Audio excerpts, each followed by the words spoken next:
अब 27 multiplied by 60 करेंगे ताकि सेकंड बन जाए, तो 27 मल्टीप्लाइड बाय 60 सेकेंड्स, ठीक हो गया, क्योंकि मैंने कहा हमेशा छोटे से बड़े में जाना है। ये देखें 27 को 60 से मल्टीप्लाई कर दिया सेकेंड, ये ऑलरेडी सेकेंड थे लिहाजा इसको चेंज नहीं करेंगे, ये इसमें ऐड हो जाएगा। और 1 आवर को 3600 से मल्टीप्लाई किया ताकि वो सेकंड्स बन जाए। अब हमारे पास डाटा सेकंड्स में आ गया।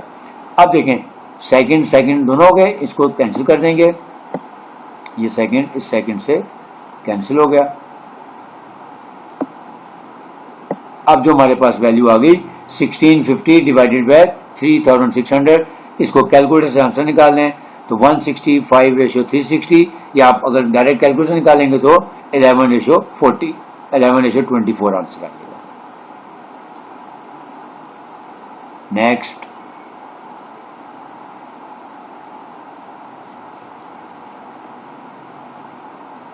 क्वेश्चन नंबर 2,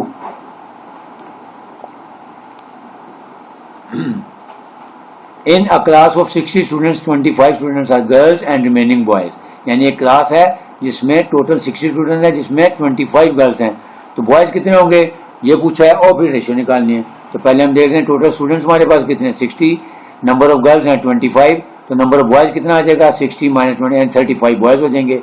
अब रेशियो किसकी लेनी है, बॉयज टू टोटल स्टूडेंट्स, तो पार्ट 1 में पहले बॉयज देख रहे हैं, बॉयज हमारे पास 35, रेशियो स्टूडेंट्स हैं 60, तो 35 और 60 की कटिंग कर दें कैलकुलेटर की मदद से, तो 5 7 और 5 12।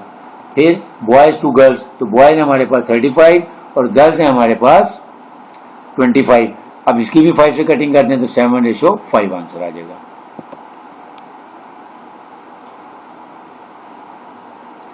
नेक्स्ट क्वेश्चन नंबर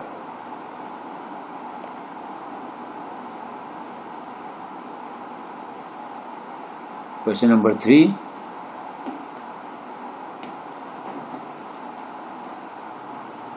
एक मिनट ज़रा, ये बैटरी मेरे ख्याल थोड़ी डाउन हो रही है, तो प्लीज़ ज़रा मुझे 2 मिनट के लिए इजाज़त दीजिए, मैं चार्जर कनेक्ट कर लूँ, फिर यहीं से इंशाल्लाह।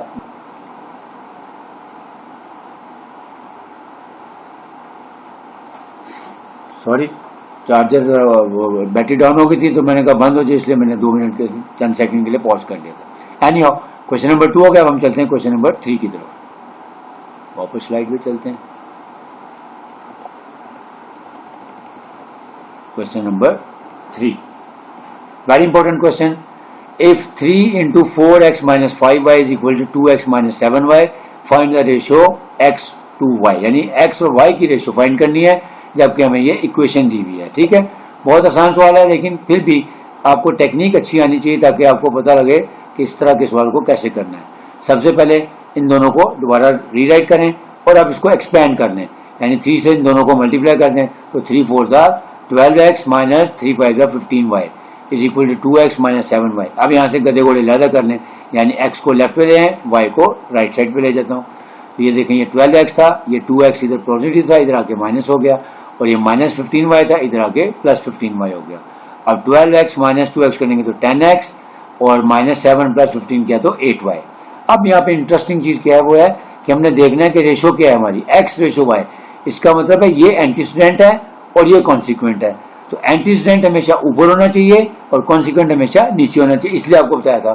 अब हमने जब x और y की रेशो बनानी है तो x को हमने एंटीसीडेंट बनाना है और y को कॉन्सिक्वेंट, और रेशो की फॉर्म में x ऊपर होगा और y नीचे होगा, लिहाजा यहाँ से y को उठा के x के नीचे ले जाएं, और इसी तरह ये जो 10 है यहाँ से मल्टीप्लाई करा के डिवाइड कर दें, तो ये हो जाएगा x/y = 8/10, यानी x को हमने एंटीसीडेंट बनाया था और y को कॉन्सिक्वेंट, इसलिए y को x के नीचे लेके आएंगे।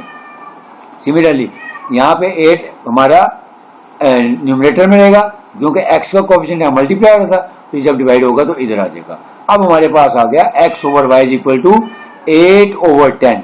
अब हम इसको रेशियो की फॉर्म में लिख लेंगे, तो ये हो जाएगी x/y, और इसको कर देंगे 4/5। क्यों? क्योंकि इसकी कटिंग हो रही है, तो दोनों को हमने 2 के टेबल से इसकी कटिंग कर देते हैं, या दोनों को 2 से डिवाइड कर देते हैं।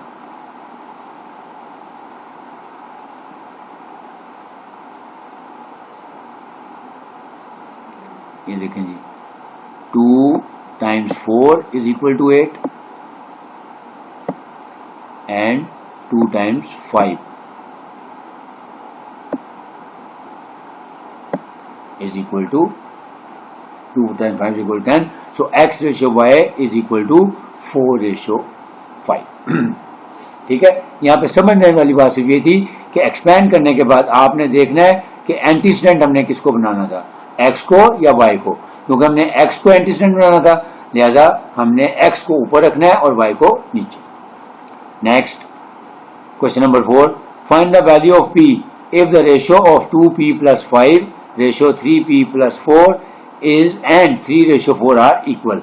अब इस तरह के क्वेश्चन में जब भी आपने एक बात और याद रखनी है, जो कॉन्सेप्ट आपको देना है वो आपने माइंड में उठाते जाना है कि जब भी आपको दो रेशियोज इक्वल दी होंगी तो हमेशा इसको प्रोपोर्शन बना के करना है, और प्रोपोर्शन वाले क्वेश्चन को हमेशा हमने क्रॉस प्रोडक्ट रूल से करना है. ये रेशियो वाले क्वेश्चन को मैंने कहा हमेशा हमने रेशियो की फॉर्म में करना है, लेकिन जो प्रोपोर्शन वाले क्वेश्चन हैं उसको हमेशा फ्रैक्शन में कन्वर्ट करके करना है. उसकी लॉजिक आपको बताऊंगा जैसे जैसे हम सवाल करते जाएंगे. देखिए अभी मैंने जो अभी पहले 3-4 सवाल करवाए हैं, क्वेश्चन नंबर 1, 2, 3, वो मैंने सारे रेशो के फॉर्म में करवाए हैं, आसानी से हो गए थे. लेकिन जब प्रोपोर्शन आ जाएगी तब हमने प्रोपोर्शन में हमेशा रेशो की बजाय उसको फ्रैक्शन में लाके क्रॉस प्रोडक्ट रूल से करना है.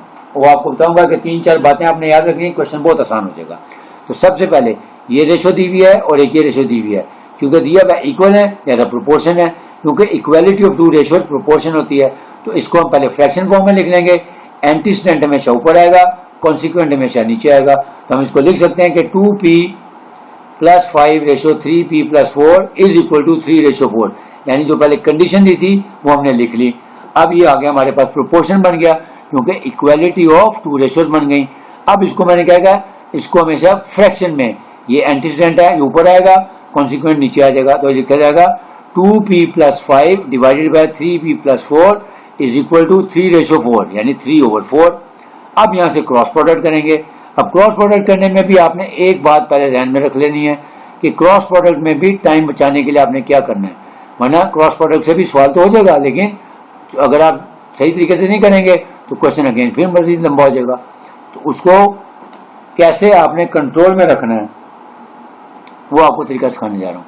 कि जब भी आपने क्रॉस प्रोडक्ट करनी, ये तो पता लग गया कि 3 से आपने इनको मल्टीप्लाई करना है और इनको आपने 4 से मल्टीप्लाई करना है, यानी इसके एंटीसीडेंट से इसके कॉन्सिक्वेंट को और इसके कॉन्सिक्वेंट को इसके एंटीसीडेंट से, यानी एक का एंटीसीडेंट है दूसरे का कॉन्सिक्वेंट, इनका क्रॉस प्रोडक्ट लेना होता है.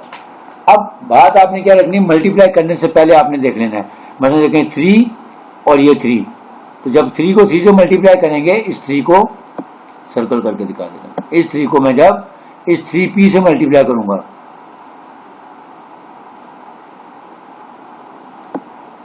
ये हो जाएगा 3 3 9p. इसी तरह यहाँ पे जो मेरा ये 4 है, जब मैं इस 4 को मल्टीप्लाई करूंगा, यानी इसका कॉन्सिक्वेंट है इसके एंटीसीडेंट से, यानी इस 2p से, तो ये क्या बन जाएगा 4 2 8p. ये इसलिए बता रहा हूं कि आपने देखना है कि कौन सी वैल्यू बड़ी है, 3 3 9p या 4 2 8p. Obviously 9p is greater than 8p. तो जो वैल्यू बड़ी होगी उसको आपने हमेशा लेफ्ट पे रखना है. ये देखें यहाँ पे, इसलिए मैंने 3 into 3p plus 4 ये मैंने लेफ्ट साइड पे लिखा है, ठीक है, और राइट साइड, इक्वेशन की राइट साइड पे मैंने 4 मल्टीप्लाइड बाय 2p plus 5 किया है. अब इसकी लॉजिक क्या है, इसकी लॉजिक यही है कि आपके स्टेप्स बचाने, आपका टाइम बचाना है, क्योंकि अगर आप इस चीज का ध्यान नहीं रखेंगे तो क्या होगा, छोटी टर्म लेफ्ट पे आ जाएगी, बड़ी राइट पे चली जाएगी. तो जब हम उन दोनों को कंबाइन करेंगे एक जगह पे तो बड़ी टर्म जो है वो माइनस में चली जाएगी, छोटी प्लस की होगी. फिर उस माइनस को खत्म करने के लिए हमें 1-2 स्टेप्स और लेना पड़ेंगे. लेकिन अगर आप ये चीज रखें कि जो बड़ी वाली टर्म है वो लेफ्ट पे पहले रख लें और छोटी बाद में रख लें, तो जब आप उनको एक जगह इकट्ठा करेंगे तो आपका आंसर खुद ब खुद पॉजिटिव आ जाएगा. ठीक हो गया, समझ आ गई है? अगर आप कहते हैं तो मैं इसको मिटा दूं या यहीं से कंटिन्यू करते हैं. आप ये इसको मल्टीप्लाई करें, 3 3 9p प्लस 3 4 12, और राइट हैंड साइड पे आ जाएगा 4 2 8p प्लस 4 5 20. अब यहाँ पे देखें, p को एक तरफ इकट्ठा कर लें 9p, ये प्लस 8p है, इधर आके माइनस 8p हो जाएगा, और ये प्लस 12 है, उधर जाके माइनस 12 हो जाएगा. अब देखें खुद ब खुद आंसर आ गया, 9p माइनस 8p करेंगे तो p आ जाएगा. So p is equal to 20 minus 12 क्या 8 आ गया. ये आसान तरीन तरीका है. क्रॉस प्रोडक्ट करने से पहले आप पहले की वैल्यू को दूसरे मल्टीप्लाई करके देख लें